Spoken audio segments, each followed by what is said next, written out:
There's not a lot of true artists anymore. Being a true artist, in my opinion, requires some independence, sometimes a contrarian streak, but of course these days political correctness runs that out of the craft. But one of the true artists out there is my friend Phelim McAleer. You'll remember him from outstanding films such as one of our favorites, Frack Nation. Well, he's a playwright as well, and his latest play is called Ferguson, based on the riots and the shooting in that city. Without further ado, joining me now from Los Angeles is our friend Phelim. Welcome back to the program. Great to see you. Good to see you, Ezra. How are you? I'm very well. Tell me a little bit about Ferguson, and it's so timely given the riots in Baltimore. Can you recap for our viewers what happened in Ferguson, Missouri that spiraled out of control into race riots? Give our viewers in Canada a quick refresher. Well, Michael Brown went to a shop one day, was coming home, got involved in an incident with a police officer and was shot dead. The media immediately ran with a narrative, a story that he had his hands up saying, "Don't shoot, hands up, don't shoot," that he was basically executed in cold blood by an evil white police officer. It was a grand jury investigation, 5,000 documents, 5,000 pages of transcripts. They exonerated him, the Department of Justice exonerated him, but the damage was done. Thousands, hundreds of businesses were destroyed, thousands of people rioted. The riots are still continuing in places like Baltimore. It's had an enormous effect, all because of this false media narrative, this false story that was very checkable. The media didn't check it. So I've decided that this needs to be responded to. There needs to be some truth told in this matter. And I wrote the play Ferguson, which has been on in LA now this last few nights. In fact, it's his last night tonight. So let me understand, when you say you wrote the play, of course you're the author, you're the playwright, but it is verbatim theater. It takes the transcripts from the legal hearings. You say there were 5,000 pages. Obviously it's not a 5,000-page play that would go on for weeks, but you extracted the key exchanges from the courtroom hearing. So this isn't your historical revisionism. This is actually history itself come to life through the voices of actors. Yeah. Basically, when you look at it, the Ferguson grand jury was really looking at a 3-hour window from the time Mike Brown left his house to the moment he was dead or shortly after. So it's about, there are dozens of eyewitness accounts and forensic details, all describing in almost second by second the last hours of Michael Brown's life, the last hours of Darren Wilson as a private citizen. So this play brings in all these multi-perspectives, and it really, in this very dramatic, stomach-churning way, you get a second-by-second dramatic description of Michael Brown going to his death, of Darren Wilson going to this life-changing moment. And all the eyewitnesses, their lives were changed too. You can see very easily in the eyewitness accounts that their lives were changed, that they witnessed something horrific, and it changed them.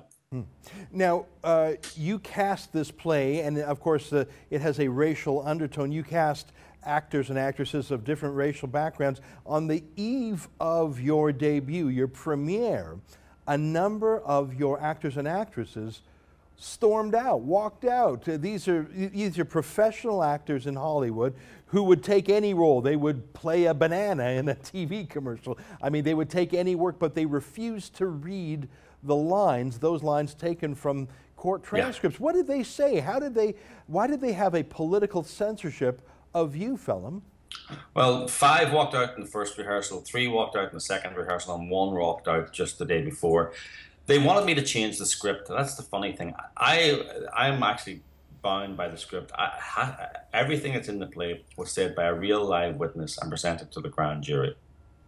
I can't change the script. They wanted me to make it more pro-Michael Brown. I can't do that. It's not there. It's not in the testimony. That shows the power of what you were doing is their understanding of the facts. They wanted their understanding to trump the words of the witnesses. That proved the point before the curtain even rose, didn't it? Yeah.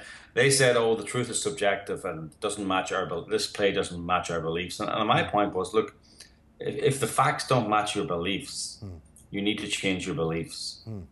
Now, this play has got, I mean, in a way, they did you a favor. Nothing sells a play or a film like being banned or being censored. I think, in a way, they did you a favor by proving your point. It got a lot of reviews, LA Times, LA Weekly, a lot of reviews that I don't know if you would have earned just on the power of your own work. GQ, NPR were there. You know, it was a big turnout. Yeah, it's been reviewed in the Independent in the UK, Dutch newspaper Der Spiegel. The story is getting out around the world. That's incredible. I mean, I read one of the reviews in LA Weekly. Like most urban artsy weeklies, it's very left-wing, but they were very complimentary. I mean, I was surprised. I think they were shocked. You shocked them out of the rut they were in. What do you think went on in the mind of that left-wing, politically correct reviewer who actually had the courtesy of watching your whole play? Well, I think that George Orwell said it well. You know, in a time of universal deceit, telling the truth is a revolutionary act. And you know, these people who work for LA Weekly, they're all revolutionaries. You know, and they quite like revolutionary acts, even if they don't understand them. You know, and I think he got what I was trying to do. He called it, you know, an incendiary night of theater. He called it divisive but riveting. You know, he understood that the truth was incredibly riveting, that the truth can be divisive, but ultimately will set you free, and lies are more divisive. Incredible. I want to show a quick clip of a fella who came to the play and was so mad he accosted you and said you shouldn't have written it. Here's a quick clip of that. We've got a professional theater here. You know, I mean, we have the likes of you who come in with this kind of shit. I was in Dublin in 1980 during the 8th Dog Strike when Irishmen were dying for something important. I would never have been so presumptuous as to think that I could do something to illuminate what was going on there. I'm from Ferguson. I grew up next door to Ferguson in Kinloch. So, Mr. Irishman, I'm glad you think you can shed some kind of light on something. As an Irishman, I'm not allowed to write it. No, you're not on this one. You know, at least I give that guy credit, Phelim, for attending your play and watching it. He wanted you not to have done it, but at least he wasn't trying to burn you down or shut you down or sue you into submission. Am I right? Well, I think that comes next, doesn't it? Yeah, no, he went there, he paid in, he saw it, but he told me because I was Irish, I couldn't write about an American topic. He told me I cherry-picked the grand jury. I asked him had he read the grand jury. Of course he hadn't read the grand jury. Yeah. So it's just the old talking points, the old nonsense. People need to realize this is the truth. There's nothing, no added characters, no dramatic characters added. They can see more about it on FergusonThePlay.com, by the way, anyone who's interested. If anyone's in LA, this is the last night tonight. I'm going to be there tonight. I really want people to be there. I want a big turnout. The media are watching. The media want me to feel they're not happy in general with this. So let's show them that people, there's a market, there's an audience for this. Last question, Phelim. Tonight's closing night in LA.